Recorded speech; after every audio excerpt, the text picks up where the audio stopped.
Hey everybody out there, my name is Dragnix, and this is going to be a little bit different segment for you guys. This is regarding game design and how to tell when a game is an iOS or Android port, and yet you're playing it on Steam. I bought this game specifically for this reason, because it showed me all the signs of it, and it's on sale. You know, maybe I would get a good game, or maybe a good port. No. It shows all the symptoms and signs of a bad port in my opinion, because it doesn't take advantage of everything. The gameplay mechanics are obviously for a mobile device.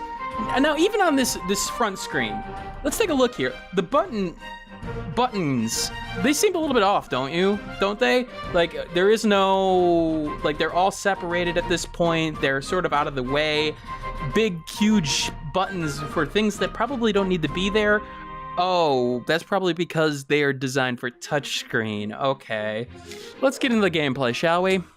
Let's show you a little bit of the gameplay and show you what I'm talking about, because I am talking about stuff that is pissing me off lately. All right, so firing in a bullet hell game, right? Nope. Oh, you're talking about the fire that's coming out of the front of me. Yeah, I'm obviously hitting a button to do that, right? Nope. It just does that on its own.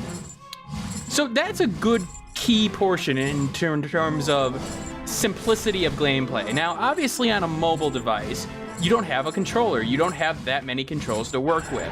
And so, thus your gameplay has to be adjusted.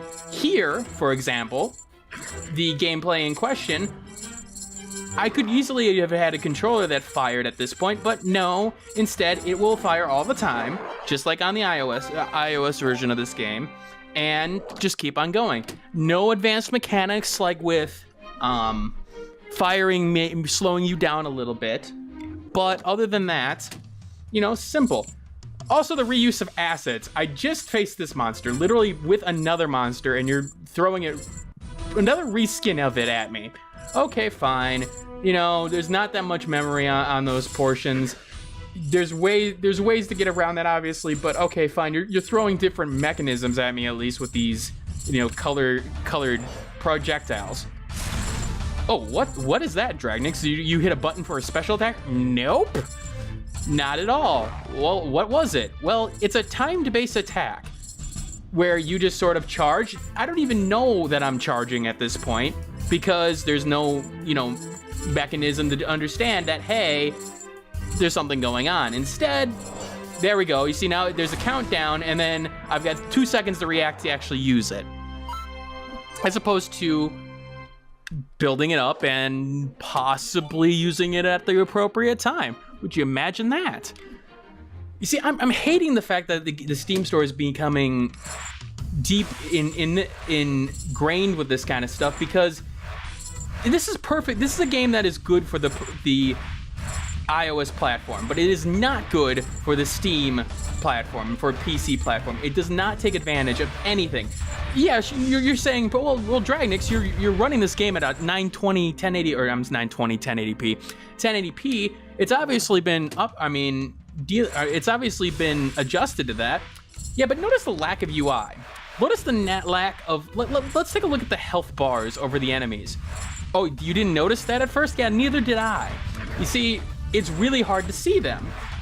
Very hard to see them. Maybe it'll be easier on, let's say, a smaller platform. No, it's probably still not easier to see on a smaller platform, but you had the advantage of taking care of this entire screen space on this platform, like showing me my special bars, showing me what is going on in terms of the game. But instead, you decided just to port it over regularly.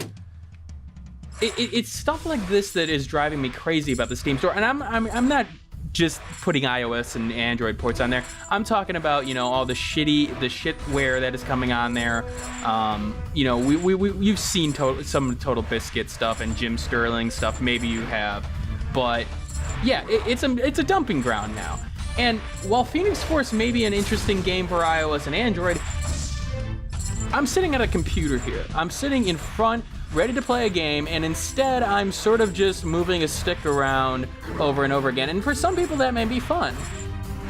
I mean, there is a dodging mechanic in this. I mean, you obviously have to time things right and move yourself right, but You see, this for a mobile platform, perfect, because the mobile platform in which it is designed for takes advantage of the strengths of the mobile platform and uses them wisely. I could see myself playing this on the, on a bench somewhere, waiting for like somebody to come over, or in a car somewhere, waiting to, go somewhere.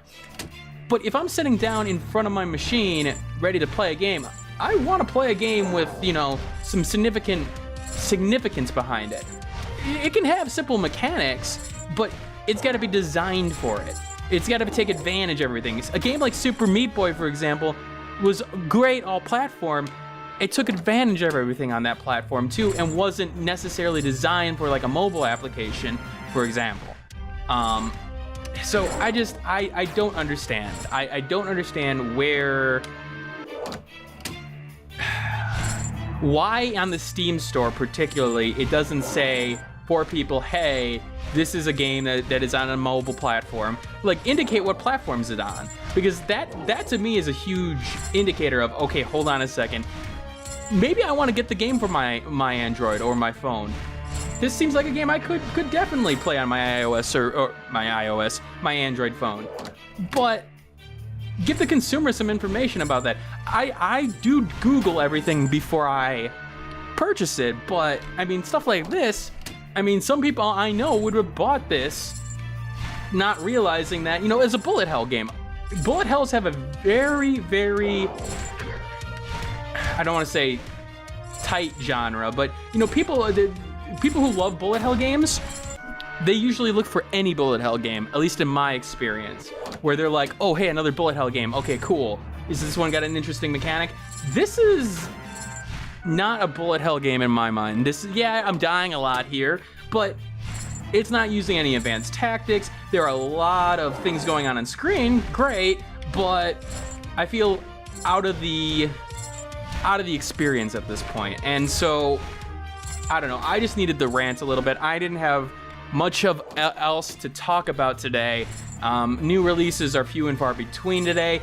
They will pick up tomorrow with two big releases in Saints Row, Gat Out of Hell, and Resident Evil port, which I will be covering Gat Out of Hell, and I'm not sure on Resident Evil yet. I really have been debating whether or not to pick that up at this point. So, I don't know, guys. I would love to hear what you guys think about the ports on nowadays. There are some ports that did it right. Dokuro at least went through the portions to make sure that, hey, this makes sense for the platform that we're putting it on, as opposed to this, where it's just a flat-out port. Simple enough. All right, guys. I know this is a short video. I know this is probably boring gameplay, but I just needed to sort of get that out there for my own sanity.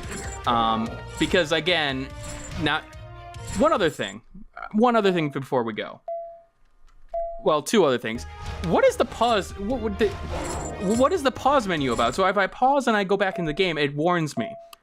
Sort of like if I was like switching applications and it if you didn't realize it and then gave you a little bit of a go ahead before it went. Because if I'm pausing and I go to print A, I know I'm playing the goddamn game. I hit the button to make myself play the goddamn game.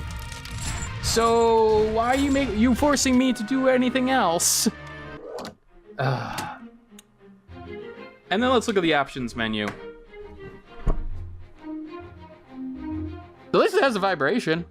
Oh wait, controller, I know, but I don't know, guys. It reeks of an iOS port. It is an iOS port, but it doesn't take advantage of the platform it's on, and I dislike it when games do that. And so I would not recommend Phoenix Force for the Steam portion. It's on sale, but it's blah. Maybe take a look at it at Android. If you saw the gameplay and you thought, oh, maybe I can play that on the bench somewhere, go right ahead. Anyway, this is Dragnix signing out. I'm gonna have a lot more content over the next couple days. If you didn't get a chance, go check out Tech Raptor. I did a video for them that will be a recurring series that some of you may find some familiar elements of. All right, this is Dragnix signing out, and I hope you guys have a wonderful day. Hey, thanks for watching. If you have a chance, leave some feedback and comments below. If you liked the video, hit that like button. And if you want more content like this, hit that subscribe button. This is Dragnix signing off, hoping that gaming brings as much fun to you as it does for me.